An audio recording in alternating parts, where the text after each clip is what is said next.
they've been sending it. Hello, my fellow Alaskans. I am sitting here getting ready to live stream a meeting.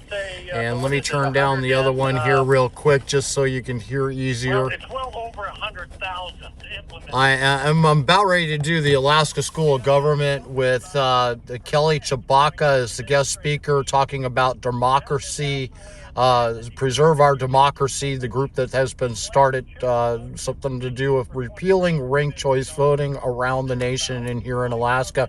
But currently right now they are taking testimony on House Bill 45 in the Alaska Ledge there in Juneau for HB 45. And this is for you to be able to take your any dollar amount pretty much that you want in increments of, I think, $25 all the way up to the full PFD, and give it to government, to our Alaska government, to spend any way that they want. So here is your opportunity to call in and weigh in. Myself, I have already called in, testified, and bottom line for me is this is a prime opportunity for them to put their money where their mouth is. Repeal SB 21, the POMV law. They keep claiming that the intent behind that law is that Alaskans want to give up their PFDs to pay for these government services. Well, let's find out if what they've been saying for 8 years is true. Let's repeal SB 21, the POMV. Let's pass HB 45 and allow all of these Alaskans they say want our PFDs to fund government now have the opportunity to completely donate their entire PFDs to do exactly that. Let's see if we have lawmakers or lawbreakers. I would love to get every legislator in Juneau, both in the House and the Senate, on record for that, for repealing SB 21 and proving that Alaskans really do want to give up their PFDs to pay for this bill here. I'd like to thank you guys all for being here today. I don't know if I'm going to be able to stream the live stream from the other place anytime soon, but please don't hesitate. Please call in. I believe I left the numbers in the phone numbers to call. You will get right through. The wait shouldn't be too long. They're only giving 2 minutes, which is sad. When the Senate Education Committee had theirs, they are giving 3 minutes for all of their testifiers, but someone like me couldn't get through. Many like me couldn't get through. But as you can see, it is live down there happening right now in Juneau. You cannot watch this on KTOO's Gavel. They automatically send you over to Gavel to Gavel. Go to akleg.gov and go to live meetings is where you can watch this live. That's what I have it playing on my other phone here at. And I'm going to shut up and let you guys listen to the folks testifying online. Please, please call in.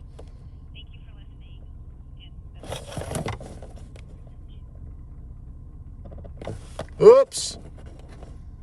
I really got to quit doing things like that. All right. Let's just make this easier here. Thank you, Miss Shoup. There we go. All right. Good job, Miss Shoup. I don't see any other callers. Come on, hurry up, call. And has anybody arrived in the room that wants to testify? Call. Okay. Seeing no other public testimony, I will close public testimony. Man, I wish I wasn't driving down the road. I would have loved to have got this whole Questions or thing. comments from the committee? All right. Mr. Chairman. Madam Speaker. Yeah, I had a question of the sponsor. I wasn't here at the last meeting, and I apologize. If I could just ask him one quick question. Sure thing. And as Representative Prox makes his way up to the testifying stand here, sir, can you put yourself on the record, and I'll let the speaker ask her question. Thank you, Mr. Chairman. Mike Prox, I represent District 33, the North Pole Badger Road area. Madam Speaker. Through the chair, Representative Prox, you and I had a conversation about the bill, and I appreciate the responses that were received from the administration on some of the questions. One of the questions that I did ask that I was curious about was the opportunity in the bill to either deposit the money towards the general fund or towards the earnings reserve. And I had thought that the spirit of the bill was that it would be for people to return their dividend back for because of the deficit position that the state might be in. So I just wanted to maybe explore that just a little bit, and then I have a follow-up. Yeah, point well taken. That the original thought was whether somebody wants to give it back to the principal of the fund or to the general fund itself. I guess isn't my choice personally. That's for the committee to decide. Certainly the immediate practical value of it is to the general fund, but that's just a decision that we'll have to make. Something else, I'll let the committee decide that. Thank you. A follow-up, Mr. Chairman. Follow-up. Thank you, Mr. Chairman, through the chair. Also, Representative Prox, what I'm wondering is the fiscal note does seem to be a little bit high for this program. I'm wondering if there is ways that could be reduced, and maybe you're not the right person to ask. That might be something that needs to be asked to the administration, but wondering if those additional buttons are, add more cost to the cost of implementing what IT would need to do, and also wondering if it's something that could be done when they are doing just general maintenance on updating the PFD application process to where it's not just independently done, but if it could be done when they are doing other types of things that might help reduce that cost. Representative Prox, I'll give you an opportunity to answer the question, but we also have somebody online that might be able to answer the question as well. Oh, thank you, Mr. Chairman. I think I will Take a refer to them. Okay. Yes. We have Genevieve Wojcicki on the line, Director of the Permanent Fund Dividend Division. Ms. Wojcicki, are you there? I am. Can you hear me? I can hear you. Did you hear the question from Representative Tilton? Yes, I did. Through the chair, Genevieve Wojcicki, Director of the PFD Division, and also with me in the room, I've got Corey Bigelow, the Operations Manager for the PFD Division. Speaker Tilton, through the chair, thanks for that question on the fiscal note of whether this could be included in general maintenance. We don't believe that to be the case. This is a programming and coding change. We did break out those different charges as far as how many hours those things would take to add this button or buttons, depending on the legislation that passes. So we don't believe this could be a general maintenance inclusion. It includes a lot of programming and testing and code review and security verifications to add anything, including this. So that's why the fiscal note is the number that it is. Thank you for that. I appreciate it. Of course. Representative Prox, any follow-up to that?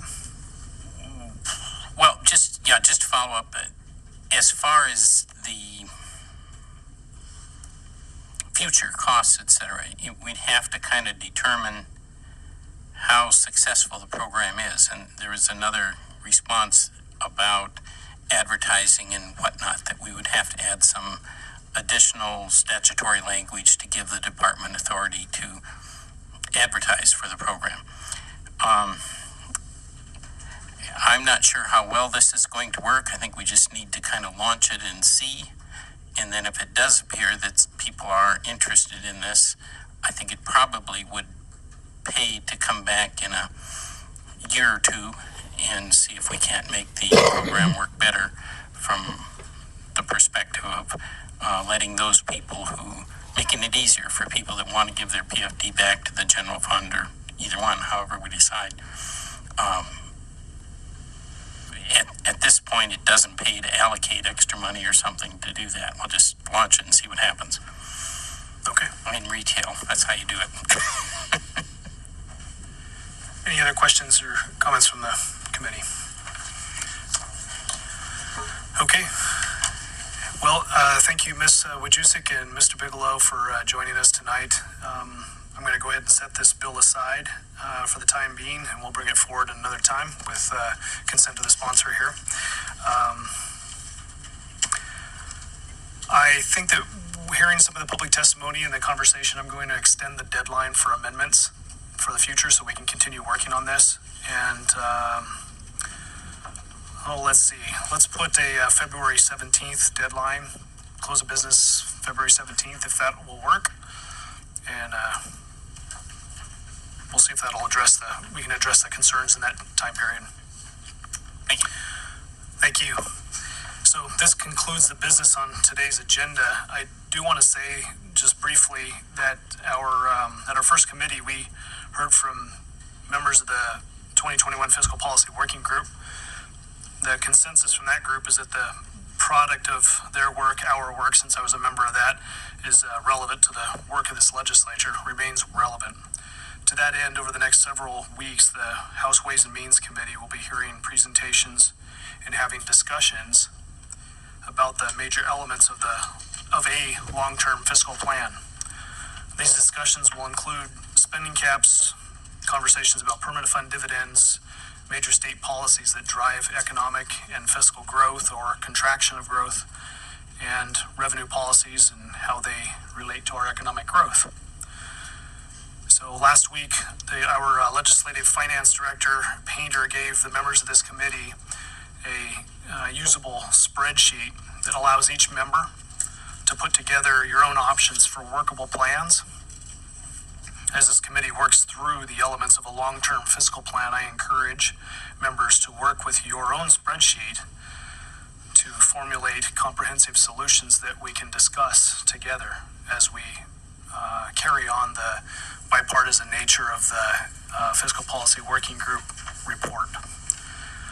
So with that said, at 6:34 p.m., we are adjourned. All right, folks, you heard it here live. They'll have a little bit more discussions going on. Man, look at all those displays on my dashboard there. I just wanted to bring my RPMs into picture here. This is what this bill does. This helps to, oh, look at that, supercharge our government to spend our PFDs any way they want with no accountability. No different what they've already been doing. And I would like to thank you guys all. This was a very impromptu. I had no chance to be able to get this live stream to you all. I'm live streaming an event here